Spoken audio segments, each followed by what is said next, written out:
Hello साथियों, सभी को नमस्कार। आज एक बार फिर हम भारत के भूगोल की कक्षा में पढ़ेंगे एक नया टॉपिक, भारत की प्रमुख नदियां। ये बहुत ही ज्यादा इंपॉर्टेंट टॉपिक है, सभी परीक्षाओं में यहाँ से सवाल पूछे जाते हैं। तो ये स्टार्ट करते हैं आज की क्लास। तो लिखना भारत की नदियां, भारत की नदियां, ठीक है। भारत की नदियां, रिवर्स ऑफ इंडिया, ठीक है ना, रिवर्स ऑफ इंडिया। इसमें हम भारत की प्रमुख नदियों के बारे में पढ़ेंगे इस चैप्टर के अंतर्गत, ठीक है। देखो, जितनी भी भारत की नदियां हैं उनको अध्ययन की दृष्टि से हम दो भागों में विभक्त कर लेंगे, उत्तर भारत की नदियां और दक्षिण भारत की नदियां, ठीक है ना। किस रूप में पढ़ेंगे? तो दो पार्ट में हम पढ़ेंगे भारत की नदियों को, उत्तर भारत की नदियां, उत्तर भारत की नदियां और दूसरा दक्षिण भारत की नदियां, दक्षिण भारत की नदियां या इन्हीं को, दक्षिण भारत की को एक नाम से और जाने जाएगा, प्रायद्वीपीय भारत की नदियां, प्रायद्वीपीय भारत की नदियां, ठीक है। तो उत्तर भारत की नदियां और दक्षिण भारत या प्रायद्वीपीय भारत की नदियां, दो भागों में हम इनको बांट लेंगे। और ध्यान देना, सबसे पहले इनमें एक दो अंतर समझना। ये नदियां, उत्तर भारत की नदियां पूर्ववर्ती नदियों का उदाहरण है। क्या है? पूर्ववर्ती नदियां हैं, ठीक है ना।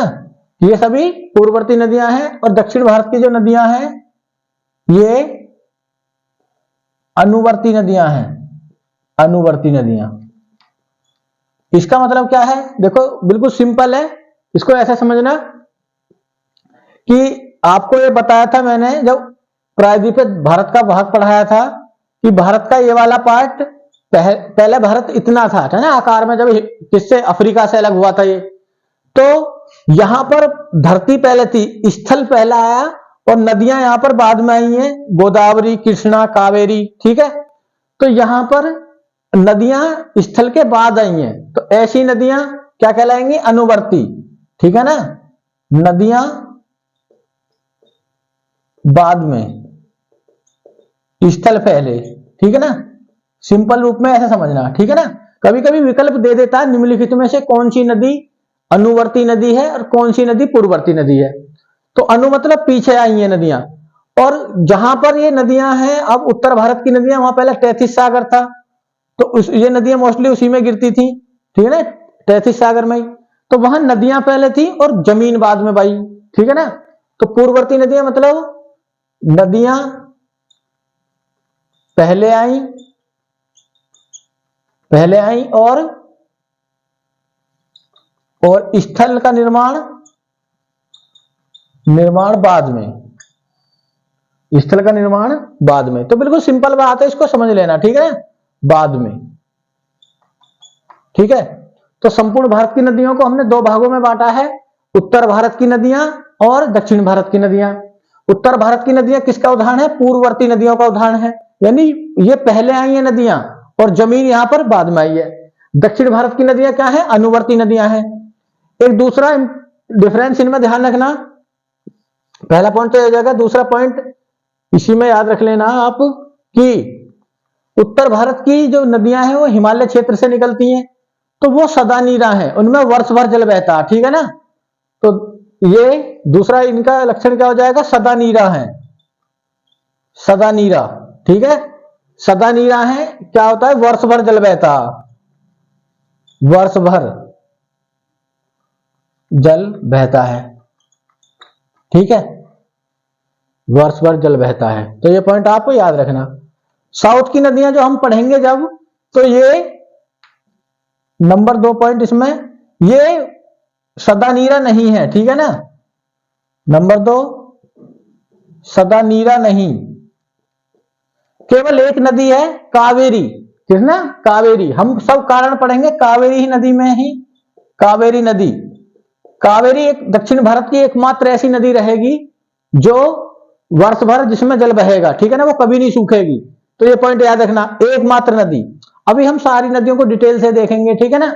अभी हम सिंपल क्या रख रहे हैं कि नदियों को दो भागों में हमने बांट लिया है, भारत की संपूर्ण नदियों को। एक उत्तर भारत की नदियां और दक्षिण भारत की नदियां या प्रायद्वीपीय भारत की नदियां। इनमें बेसिक डिफरेंस क्या देखा हमने?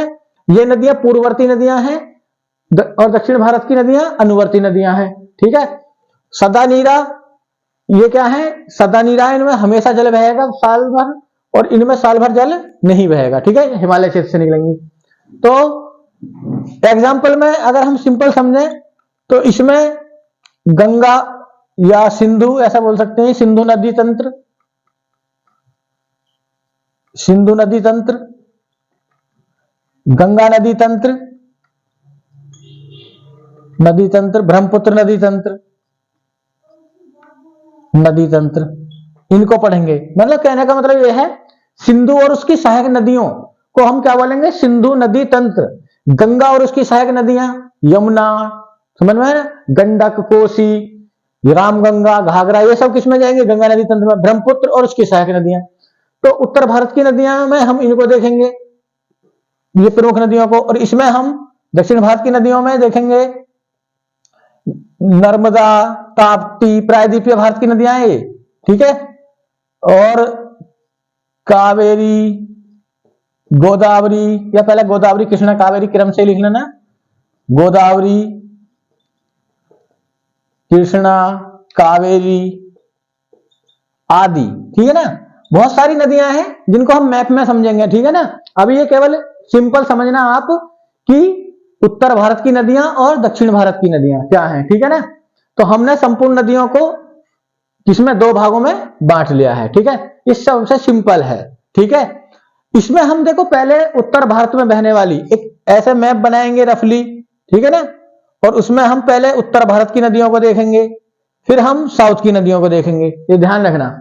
तो सबसे पहले आप इसको नोट करें, ठीक है ना, उत्तर भारत और दक्षिण भारत की नदियों को, ठीक है। फिर हम पढ़ेंगे पहले उत्तर भारत की नदियां, तो इनको नोट करें पहले आप।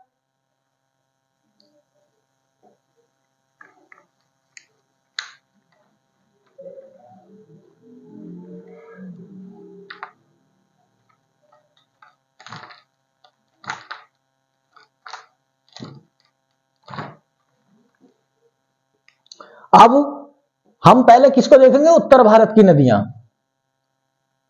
उत्तर भारत की नदियां, उत्तर भारत की नदियां, ठीक है। उत्तर भारत की नदियों की एक और विशेषता रहेगी, ये महागड्ढों का निर्माण करेंगी, जिनको हम गार्ज बोलेंगे, सुंदर गार्जों का निर्माण करेंगे, ठीक है, उत्तर भारत की नदियां। फिर हम उत्तर भारत की नदियों को भी पुनः कितने? तीन तंत्रों में रूप में पढ़ेंगे। कितने तंत्र में? तीन तंत्र में। तो लिखना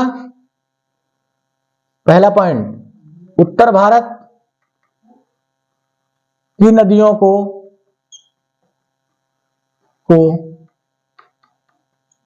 तीन तंत्रों में बांटा जा सकता है, बांटा जा सकता है, ठीक है। इसमें कौन कौन से तंत्र? सबसे पहले सिंधु नदी तंत्र, नदी तंत्र। दूसरा लिखना सेकंड गंगा नदी तंत्र, नदी तंत्र। और तीसरा नंबर थर्ड ब्रह्मपुत्र नदी तंत्र, ब्रह्मपुत्र नदी तंत्र, ठीक है। तो तीन रूपों में हम इसको पढ़ सकते हैं उत्तर भारत की नदियों को। अगर हम उत्तर भारत का ही मैप बनाएं, ठीक है, यहां पर देखते हैं उत्तर भारत का मैप बनाएं अगर,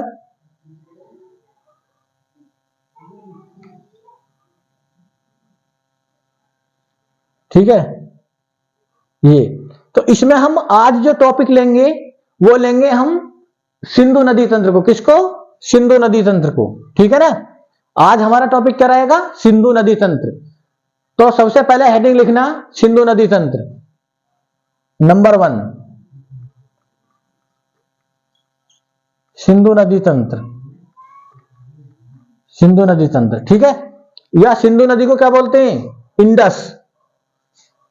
इंडस भी इसी नदी का नाम है, इंडस। इंडस। जिस नदी की घाटी में कौन सी सभ्यता थी प्राचीन इतिहास में? सिंधु नदी घाटी सभ्यता, जिसको हम हड़प्पा सभ्यता बोलते थे, ठीक है। Indus Valley civilisation. तो इसमें ध्यान देना, सिंधु एवं उसकी सहायक नदियों, ठीक है ना, सहायक नदियों जैसे झेलम, ठीक है ना, ये पंचनद है, ये नदियां जरूर याद रखनी है। चिनाब, रावी, व्यास, सतलज,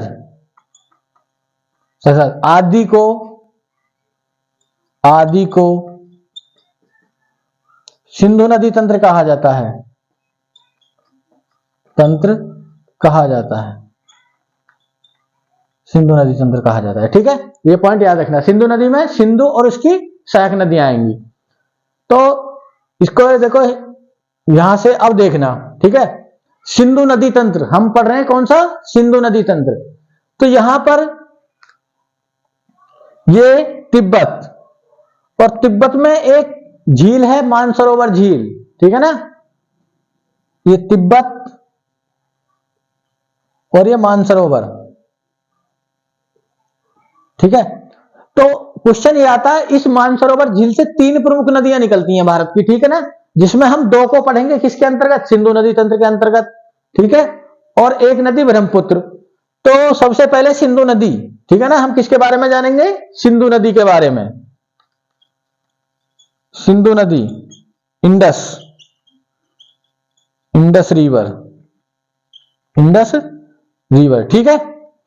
देखो ये नदी तिब्बत की मानसरोवर झील से, देखो नदियों पर सवाल कैसे आते हैं, नदियों का उद्गम स्थल पूछा जा सकता है आपसे, ठीक है ना, कहां से निकलती है नदी। दूसरा क्वेश्चन पूछा जा सकता है, फिर इसका मुहाना या संगम कहां पर है, कहां पर ये नदी गिरेगी।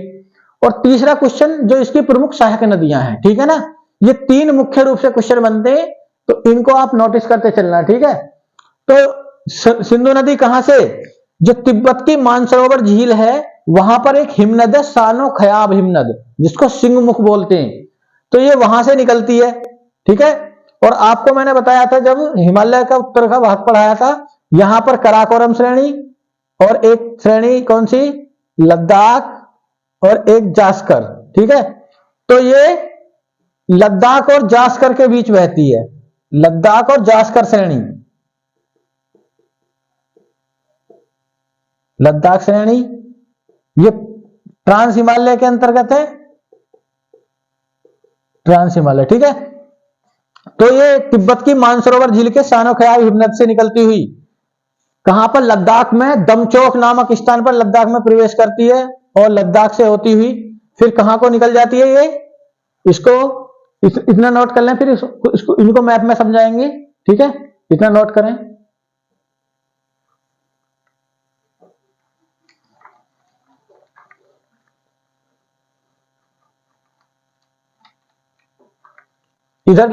इधर से फ्रेश हेडिंग लिखे सिंधु नदी,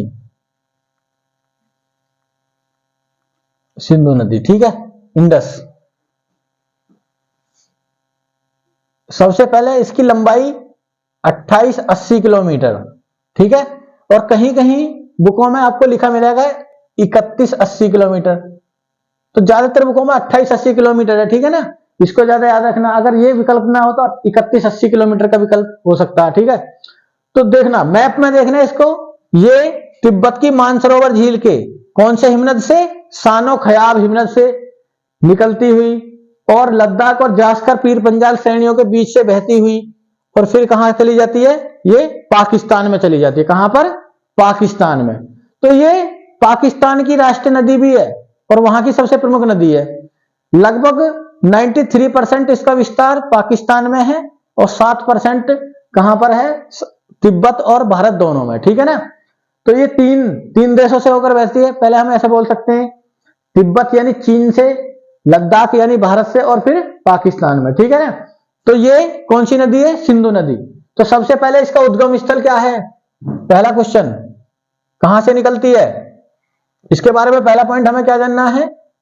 पहला पॉइंट तो जान लिया हमने, लंबाई इसकी 28-80 किलोमीटर, ठीक है। तो ये कहां से निकलती है? पहला पॉइंट उद्गम स्थल, उद्गम स्थल, ठीक है। तो उद्गम स्थल क्या है इसका?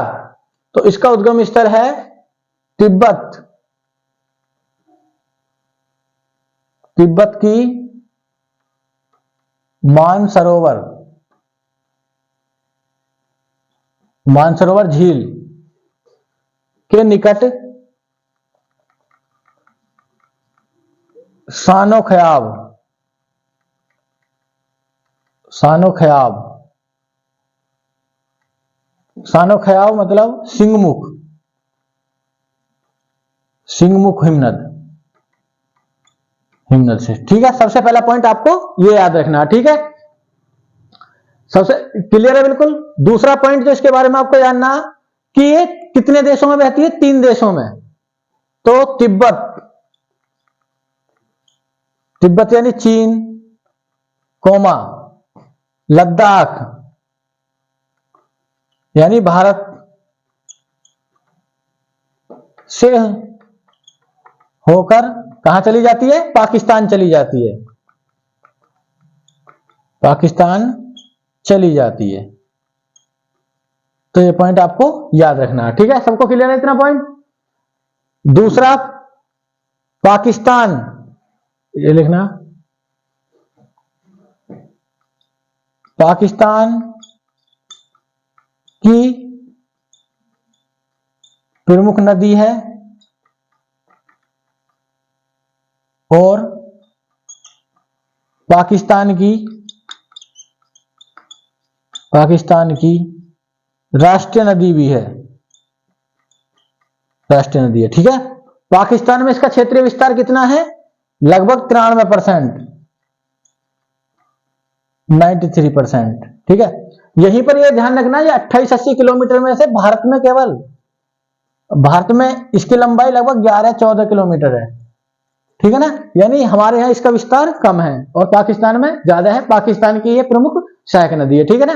बिल्कुल मैप में देखना, जो एक नगर है लेह, वो इसी के तट पर है। अगर क्वेश्चन पूछा जाता लेह, जो लेह, ठीक है ना, एक लेह लद्दाख का आपने नाम सुना होगा। लेह किसकी नदी के तट पर है? सिंधु नदी के तट पर। कहां से निकलती है? तिब्बत की मानसरोवर झील के सानो खयाब हिमनद से निकलती हुई दमचौक में इंडिया में प्रवेश करती है। इंडिया से बहती हुई फिर कहां चली जाती है? पाकिस्तान में। कौन सी पर्वतमालाओं के बीच बहती है? तो लिखना, ट्रांस हिमालय की, ट्रांस हिमालय की, ट्रांस हिमालय की कौन सी पर्वत? लद्दाख व जास्कर, लद्दाख व जास्कर श्रेणियों के बीच बहती है, के बीच बहती है, ठीक है ना। और जब ये लद्दाख में प्रवेश करती है तो यहां पर एक सुनहरे महागड्ढे या गार्ज का निर्माण करते हैं, जिसको सिंधु गार्ज कहते हैं, ठीक है ना। लद्दाख में प्रवेश करते समय, लद्दाख में प्रवेश करते समय सुनहरे सिंधु गार्ज का निर्माण करती है, सिंधु गार्ज का निर्माण करती है, ठीक है ना। सिंधु गार्ज का निर्माण करती है। तो ये पॉइंट आप याद रखना, किसके बारे में? सिंधु नदी के बारे में। पहला पॉइंट, उद्गम स्थल तिब्बत की मानसरोवर झील के निकट सानो खयाब, सानो खयाब हिमनद 3 देशों से होकर बहती है। लंबाई 28-80 किलोमीटर है। भारत में लगभग 11-14 किलोमीटर है। पाकिस्तान की ये प्रमुख नदी मानी जाती है, ठीक है ना। और ये राष्ट्रीय नदी है पाकिस्तान की। और श्रेणियों में पूछा जाए तो लद्दाख श्रेणी और जास्कर श्रेणी के बीच से बहती है और लद्दाख में प्रवेश करते सुनहरे गार्ज या महागड्ढे का निर्माण करती है, ठीक है। देखो, तिब्बत की मानसरोवर झील से 3 नदी निकलती है। पूछा जाता है भारत की 3 प्रमुख नदियां। एक नदी निकलेगी इधर को, ब्रह्मपुत्र। कौन सी? ब्रह्मपुत्र, जिसको हम आगे पढ़ेंगे, ठीक है। ये ये भी नोट कर लेना, मानसरोवर झील से कितनी नदी निकलती है? 3। और एक जो नदी है ये सतलज, ठीक है, जो आगे चलकर किस में मिलेगी? इसी में मिल जाती है, सिंधु नदी में, पाकिस्तान में जाकर। कहां पर? पठानकोट, पठानकोट पाकिस्तान, पाकिस्तान में, ठीक है ना। तो ये सतलज किसकी है? इसकी सिंधु की सहायक नदी। ये सिंधु और ये सतलज, ठीक है, सतलज। तो यहीं पर नोट कर लेना कि तिब्बत की मानसरोवर झील से 3 नदी निकलती हैं। कौन सी नदी? सिंधु, सतलज और ब्रह्मपुत्र। ब्रह्मपुत्र, ये 3 नदी तिब्बत की मानसरोवर झील से, ठीक है ना, मानसरोवर झील से निकलती है। एग्जाम में पूछा हुआ क्वेश्चन है। अब देखो, जब सतलज अकेली नहीं मिलती, ठीक है ना, कुछ और नदियां हैं जो कहां पर पहले मिलेंगी एक दूसरे में और फिर इनकी संयुक्त धारा मिलेगी, ठीक है ना। सतलज जब इसमें मिलती है सिंधु में, तो उससे पहले भी कुछ नदियां सतलज में मिल जाती हैं, ठीक है। तो सबसे पहले आप इसको नोट करें, किसको? इसके बारे में, और इसके बारे में इसकी सहायक नदियां और लिख लेना, सिंधु की सहायक नदियां, ठीक है ना, सहायक नदियां। ये सिंधु की सहायक नदियां हैं, नोट करना। एक तो पंचनद है, पंचनद में 5 नदियां हैं, ठीक है ना। पंचनद, पंचनद में कौन कौन सी आएंगी? झेलम, चिनाब, रावी, व्यास और सतलज। ये तो 5 नदियां हैं, ठीक है ना, जो यहां मिलेंगी इसको। और कुछ अन्य नदियां हैं, अन्य नदियों में आप नाम याद रखना। अन्य नदियां श्योक, कुर्रम, गोमल, गिलगित, गिलगित आदि, ठीक है ना। ये सब किसकी नदियां हैं? ये सिंधु नदी की प्रमुख सहायक नदियां हैं, ठीक है ना। तो अब हम उन नदियों को पढ़ेंगे जो इसकी सहायक नदियां हैं, ठीक है। तो इसको नोट करें पहले, फिर हम आगे चलते हैं। नोट करें इसको।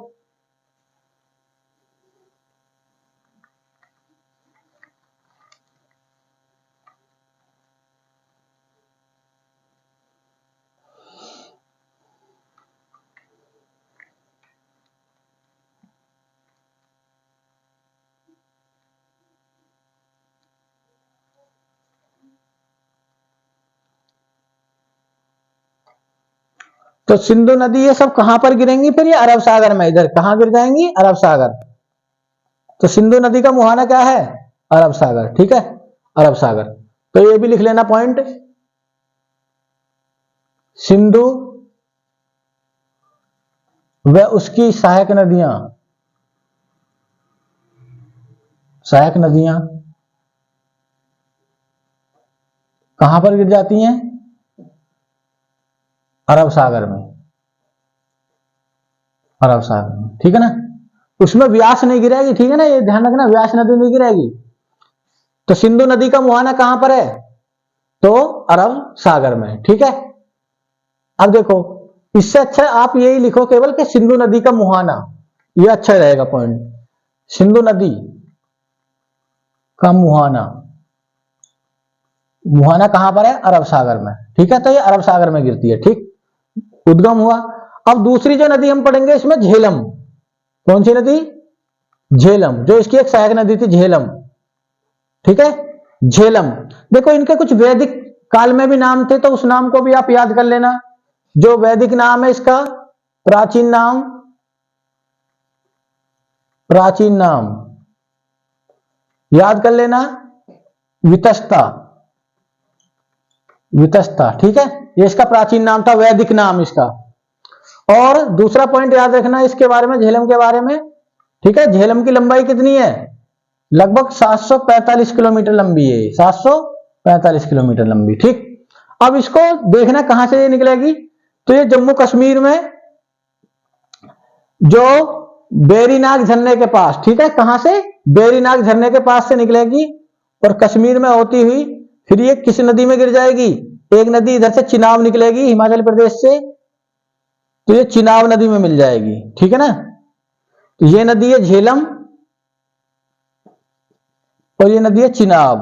ठीक है, तो ये कहां से निकलेगी? ये झेलम नदी कश्मीर, ठीक है ना, कहां से? कश्मीर में बेरीनाग झरने से। तो और फिर किस में मिलेगी? ये चिनाब में। ठीक है ना, तो पहले हम झेलम नदी के बारे में पढ़ेंगे। तो उद्गम क्या है इसका? कहां से निकलती है? कश्मीर में बेरीनाग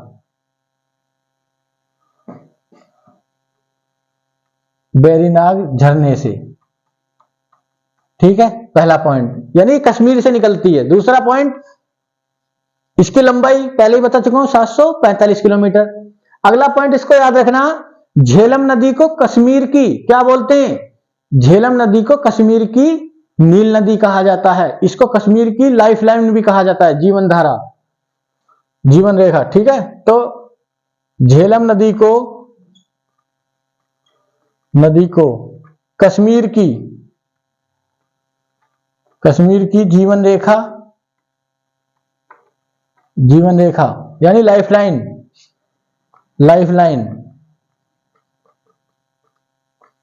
लाइन एवं कश्मीर की नील नदी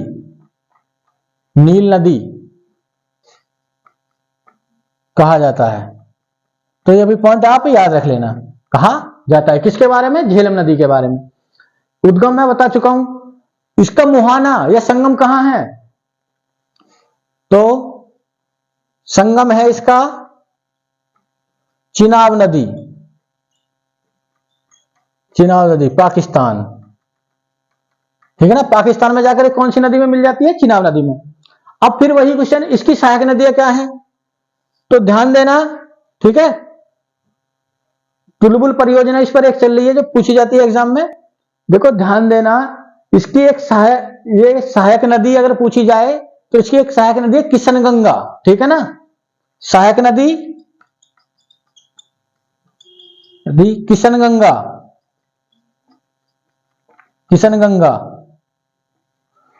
या इसको पाकिस्तान में क्या बोलते हैं? नीलम नदी। इसको पाकिस्तान में किस नाम से जाना था? नीलम नदी के नाम से, किशनगंगा को। और किशनगंगा भारत और पाकिस्तान के बीच की अंतरराष्ट्रीय सीमा बनाती है, ये भी क्वेश्चन ध्यान रखना। किशनगंगा नदी भारत व पाकिस्तान के बीच की अंतरराष्ट्रीय सीमा बनाती है, ठीक है। तो ये पॉइंट भी आप किसके बारे में ध्यान रखना? झेलम नदी के। प्राचीन नाम, वैदिक नाम क्या है? वितस्ता। लंबाई इसकी 745 किलोमीटर। उद्गम कश्मीर में है, बेरीनाग झरने से निकलती है। झेलम नदी को कश्मीर की जीवन रेखा भी कहा जाता है, ठीक है, या इसको कश्मीर की नील नदी के नाम से भी जाना जाता है। इसका संगम कहां पर है? मैप ने आप में देख लिया, चिनाब नदी में, ठीक है ना। कहां पर? चिनाब नदी में। और इसकी सहायक नदी है किशनगंगा नदी, जिसको कश्मीर की क्या बोलते हैं? जो किशनगंगा भारत और पाकिस्तान के बीच की अंतरराष्ट्रीय सीमा बनाती है, ठीक है। इसके पॉइंट को नोट करो, कश्मीर झेलम के बारे में। फिर हम चिनाब नदी के बारे में पढ़ेंगे, तो नोट करें इसको।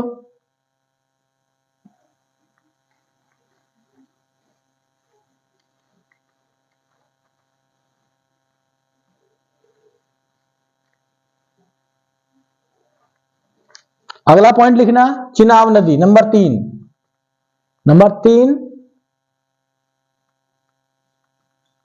चिनाब नदी। ये नदी इंपॉर्टेंट है, सभी ध्यान रखना। इसका वैदिक नाम क्या है? प्राचीन नाम, वैदिक नाम पूछा जाए तो चिनाब को वैदिक काल में कहा जाता अस्कनी। ये पॉइंट याद रखना। और चिनाब नदी की लगभग लंबाई कितनी है? लगभग लंबाई अगर पूछने लगे आपसे तो 1180 किलोमीटर, ठीक है, याद रख लेना। 1180 किलोमीटर लंबी है चिनाब नदी। तो सबसे पहले चिनाब नदी का उद्गम देखेंगे हम, ठीक है ना। तो हिमाचल प्रदेश में एक दर्रा है, बड़ा लाचाला। क्या दर्रा है? बड़ा लाचाला। तो इस दर्रे के एक तरफ से एक धारा निकलती है चंद्र और एक धारा निकलती है भागा। तो ये धारा ही दोनों मिलकर क्या बनाती है? चंद्रभागा नदी। इसका हिमाचल में नाम क्या है? चिनाब का चंद्रभागा। तो उद्गम लिखना, उद्गम हिमाचल, हिमाचल प्रदेश में लाहुल एक जगह है, लाहुल के पास बड़ा लाचाला दर्रा, लाचाला दर्रा, ठीक है, बड़ा लाचाला दर्रा। तो यहां से निकलती है कौन सी? चिनाब नदी, ठीक है। और चिनाब नदी को हिमाचल में क्या बोलते हैं?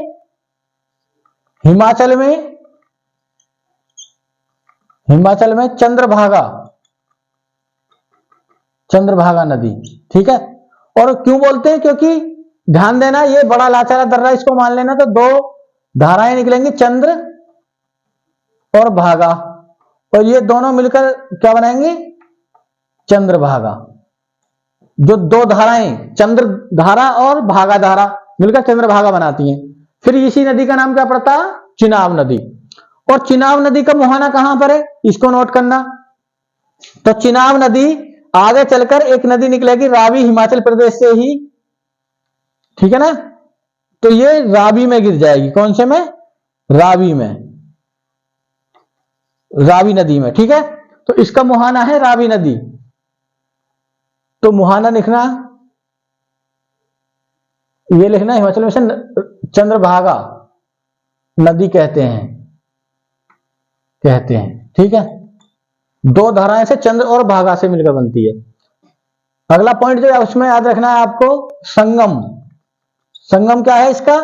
रावी नदी, रावी नदी पाकिस्तान में, ठीक है ना। तो ये किसमें मिल जाती है जाके? चिनाब नदी, ये रावी नदी में, ठीक है। ये पॉइंट आप याद रखना। नंबर 4 जो नदी इसमें हम पढ़ेंगे, रावी। अगला हेडिंग रावी, ठीक है ना। और रावी का वैदिक नाम लिखना, वैदिक नाम परुश्रेणी, परुश्रेणी नदी। और इसकी लगभग लंबाई कितनी है? इसकी लगभग लंबाई है 725 किलोमीटर। ये लगभग में लंबाई इसकी 725 किलोमीटर, ठीक। रावी के बारे में भी वही, पहले उद्गम, उद्गम। तो इसका उद्गम क्या है? कहां से निकलती है? ये रोहतांग दर्रे के पास से निकलती है हिमाचल प्रदेश में। तो हिमाचल प्रदेश में रोहतांग दर्रे के पास से, ठीक है। कौन सी नदी? रावी नदी। लंबाई कितनी? 725 किलोमीटर। और फिर वही, इसका संगम कहां पर है? रावी नदी का संगम अगर पूछा जाए तो आप क्या आंसर लगाओगे? कि रावी नदी सतलज नदी में मिल जाती है आगे चलकर। कौन सी नदी में? सतलज नदी में। सतलज नदी पाकिस्तान, नदी पाकिस्तान। इसको अच्छे से समझना पॉइंट को, ठीक है। पहले सिंधु नदी निकली, फिर झेलम है, फिर चिनाब है, फिर रावी है। झेलम चिनाब में मिलेगी, चिनाब रावी में, और रावी सतलज में, ठीक है ना। ये इनका क्रम है मिलने का। और यहां ये पठानकोट में मिलेंगी। पठानकोट में ये संयुक्त रूप से फिर किसके साथ मिल जाएंगी? ये सिंधु नदी के साथ मिल जाएंगी और अरब सागर में गिर जाएंगी। परंतु इससे पहले एक नदी ऐसी रहेगी जिसका उद्गम भारत में रहेगा और उसका मुहाना भी भारत में रहेगा। वो नदी है व्यास नदी। कौन सी नदी? व्यास। तो यहां पर दिखा सकते हैं इसको, व्यास को इस टाइप से, व्यास, ठीक है। और यहां पर एक जगह हरिके बैराज, हरिके बैराज, इनका संगम क्या कहलाता? हरिके बैराज। जहां पर हरिके बैराज वो जगह है जहां पर कौन सी? यहां पर व्यास नदी और सतलज नदी मिलती है, ठीक है ना। और यहीं से एक नहर निकाली गई है जिसका प्राचीन नाम था राजस्थान नहर, राजस्थान नहर, या अब इसको इंदिरा गांधी नहर, इंदिरा गांधी नहर, ठीक है। यह भारत की सबसे लंबी नहर है। पूछा जाता है भारत की सबसे लंबी नहर, इंदिरा गांधी नहर, ठीक है, निकाली गई हरिके बैराज से ही। तो अगली नदी लिखना ना व्यास, नंबर 5 में व्यास, ठीक है, नंबर 5 में नदी व्यास नदी। तो इसमें व्यास नदी में लिखना, इसका भी वैदिक नाम लिखना सबसे पहले, वैदिक नाम क्या है, विपाशा, विपाशा इसका वैदिक नाम है, ठीक है। और लगभग ये सबसे छोटी है इनमें, जितनी ये 6 नदी मैंने अभी तक बताई हैं, आपको 6 बता रहा हूं, उनमें इसकी लंबाई लगभग 480 किलोमीटर है, लगभग 470 मान लो, 470 किलोमीटर लंबी है मात्र, ठीक है। और ऐसी नदी है इनमें पूछा गया कि जिसका उद्गम भी भारत में है और संगम भी। तो लिखना सबसे पहला पॉइंट, उद्गम कहां पर है, उद्गम हिमाचल में रोहतांग दर्रे के पास व्यास कुंड से, ठीक है, व्यास कुंड से निकलती है। मुहाना लिखना, मुहाना है सतलज नदी पंजाब, ठीक है, सतलज नदी पंजाब, ठीक है। ये किसके बारे में पढ़ रहे हैं हम, व्यास नदी के बारे में। पहले आप इसको नोट करें, फिर हम इसके व्यास के बारे में और कुछ पॉइंट लिखेंगे। नोट करें पहले, व्यास का हमने उद्गम और संगम देखा अभी तक, ठीक है।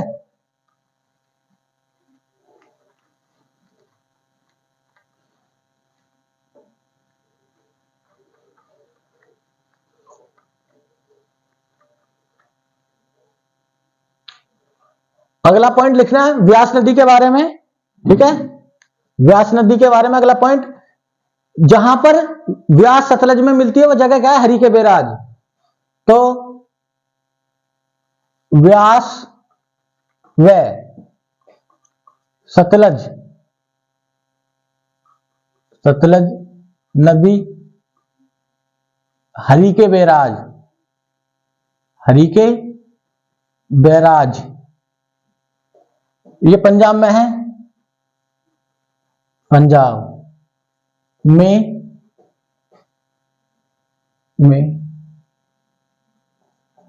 मिलती हैं, ठीक है, मिलती हैं। लिखना हरिके बैराज से ही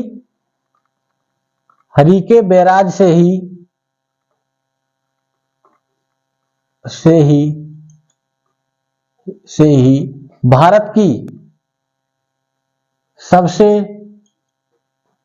लंबी नहर कौन सी, इंदिरा गांधी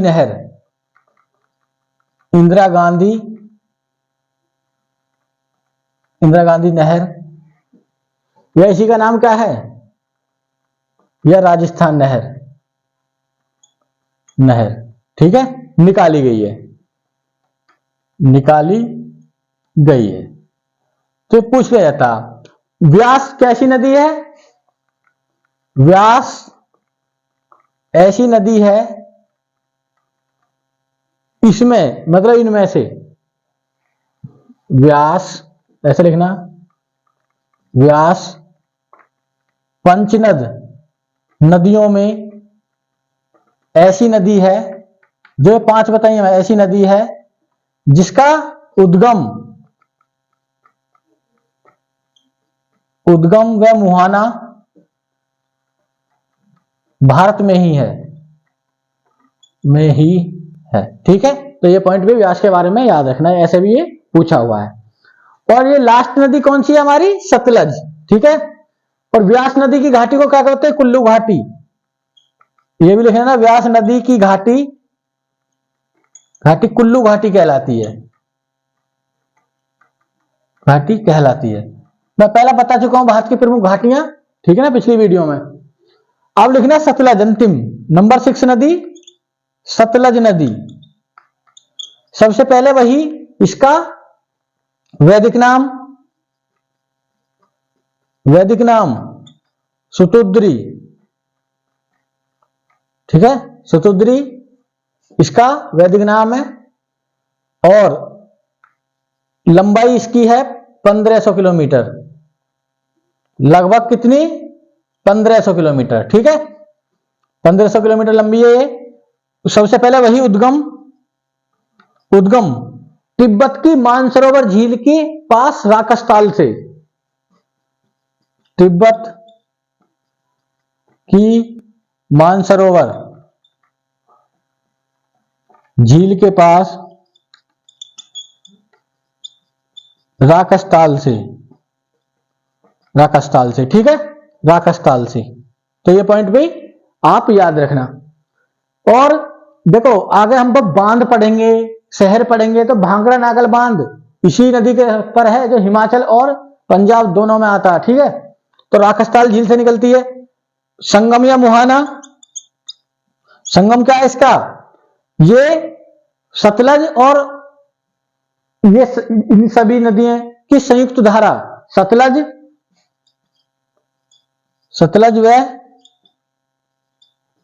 व अन्य नदियों में चिनाब, झेलम आदि है ना की संयुक्त धारा,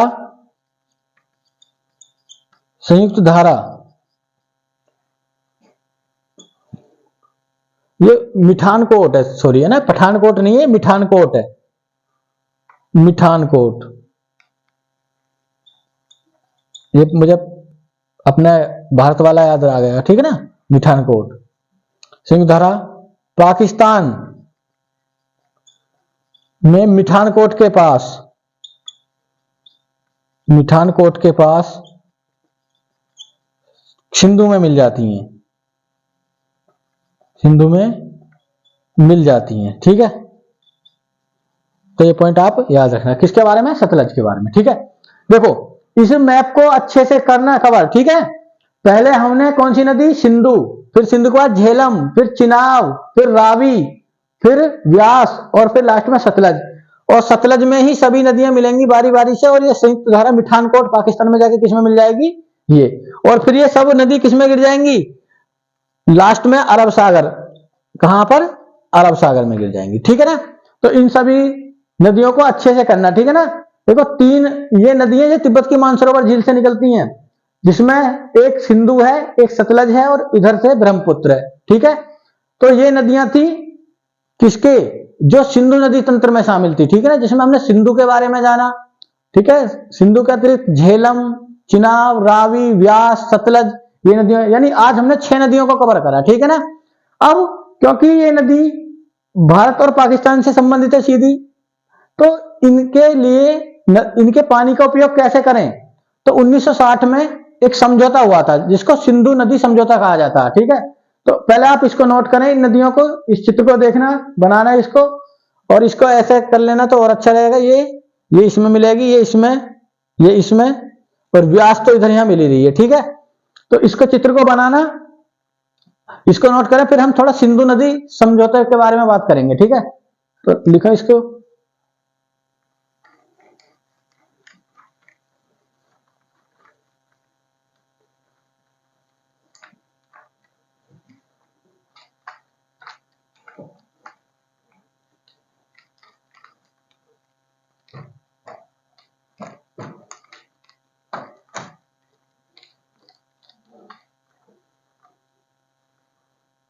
तो लिखना सिंधु नदी समझौता, सिंधु नदी समझौता, ठीक है। 1960 सितंबर 1960 में था, है ना, सितंबर 1960 का यह समझौता है। देखो इसमें सबसे पहला क्वेश्चन ये ध्यान रखना, ये नदी समझौता विश्व बैंक द्वारा कराया गया था, ठीक है ना। ये सबसे इंपॉर्टेंट पॉइंट है, किसी कोर्ट के द्वारा नहीं, किसी अन्य के द्वारा नहीं, ये बैंक द्वारा, क्योंकि बैंक ने दोनों ही देशों को नदी घाटी परियोजना, ठीक है ना, बांध बनाने के लिए क्या दिया था, लोन दिया हुआ था। और फिर आपस में ही दोनों ये देश लड़ने लगे, तो समझौता किसको करवाना पड़ा, विश्व बैंक को। तो सबसे पहला पॉइंट तो मैं यही लिखूंगा, विश्व बैंक यानी वर्ल्ड बैंक द्वारा कराया गया। किसके बीच, भारत व पाकिस्तान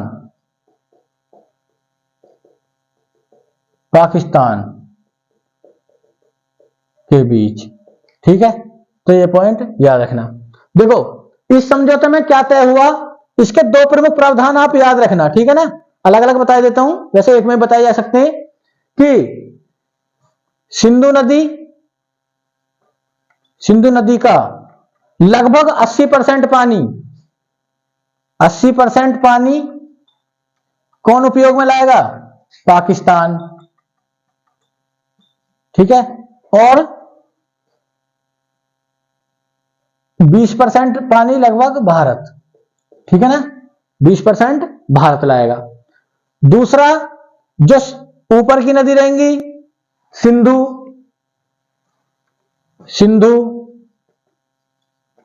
झेलम, चिनाब, इनका अधिकांश पानी कौन यूज करेगा, पाकिस्तान। और रावी व्यास सतलज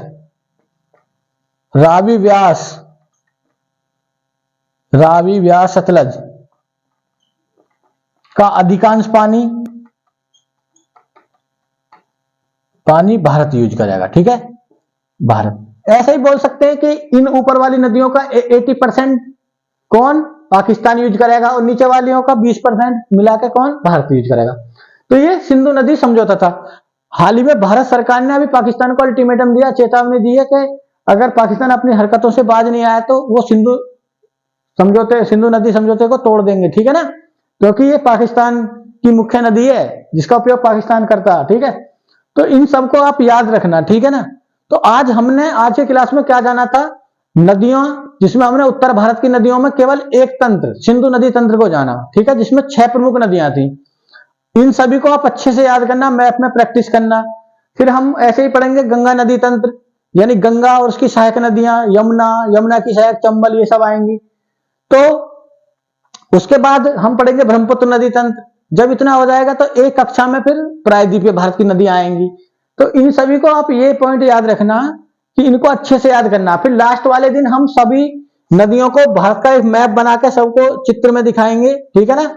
तो इस मैपिंग से आपको सभी नदियों के किनारे बसे शहर भी क्लियर हो जाएंगे, ठीक है ना, कौन सी नदी कहां पर जाती है। तो आप सबसे पहले आज इतना ही काम करना, ठीक है। आज की क्लास को हम यहीं पर समाप्त करते हैं। सभी को धन्यवाद।